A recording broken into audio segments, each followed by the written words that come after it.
পরিস্থিতি নিয়ন্ত্রণে এনে গোপালগঞ্জের বিরুদ্ধে এখন অ্যাকশন শুরু করেছে সেনাবাহিনী। সেনাবাহিনীর গাড়িতে আগুন এবং সেনাদের উপর হামলা চালায় গোপালগঞ্জ আওয়ামী লীগ। এখন নেতাকর্মীদের বিরুদ্ধে মামলা দায়েরের মাধ্যমে অ্যাকশন শুরু করল সেনাবাহিনী। গোপালগঞ্জে সেনা সদস্যদের উপর হামলা, গাড়িতে অগ্নিসংযোগ ও অস্ত্র ছিনিয়ে নেওয়ার ঘটনায় সেনাবাহিনীর পক্ষ থেকে মামলা করা হয়েছে।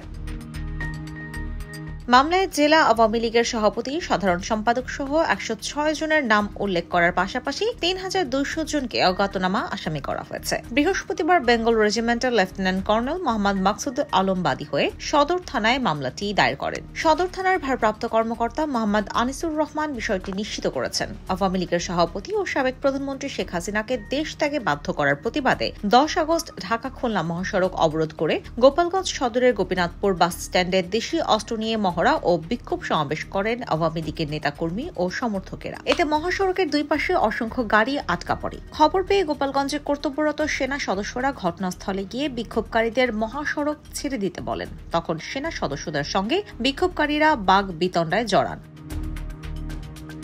এক পর্যায়ে তারা সেনা সদস্যদের উপর হামলা করেন। এতে সেনাবাহিনীর 4 কর্মকর্তা সহ 9 জন আহত হন। এছাড়া সেনাবাহিনীর 2টি রাইফেল, 6টি ম্যাগাজিন ছিনিয়ে নিয়ে একটি গাড়িতে আগুন ও 2টি গাড়িতে ভাঙচুর করা হয়। পরে 2টি অস্ত্র ও 3টি ম্যাগাজিন উদ্ধার করে সেনাবাহিনী। মামলার সংক্ষিপ্ত এজাহারে বেআইনি জনতাপথে মারাত্মক অস্ত্র শস্ত্রে সজ্জিত হয়ে দাঙ্গা করার জন্য সরকারি কাজে বাধা দিয়ে হত্যার লক্ষ্যে সরকারি কর্মচারীদের মারধর শুরু করে গুরুতর জখম, অস্ত্র কেড়ে নিয়ে সরকারি গাড়ি পুড়িয়ে দেওয়ার অভিযোগ করা হয়।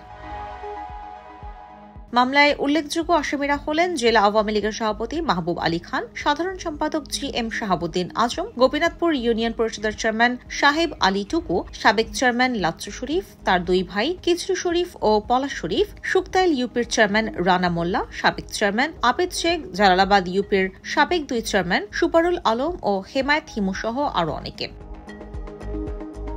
সদর থানার ওসি বলেন, সেনাবাহিনীর সঙ্গে যে ঘটনা ঘটেছে তার পরিপ্রেক্ষিতে সেনাবাহিনীর পক্ষ থেকে একটি মামলা করা হয়েছে। মামলার তদন্ত শুরু হয়েছে। এখনো কোনো আসামি গ্রেপ্তার হননি। তবে সেনাবাহিনীর একজন লেফটেন্যান্ট কর্নেল মামলা দায়ের করায় আতঙ্ক শুরু হয়েছে গোপালগঞ্জ আওয়ামী লীগের মধ্যে। গ্রেফতার আতঙ্কে সামনে কি হয় সেটাই এখন দেখার বিষয়। IBTV USA news desk.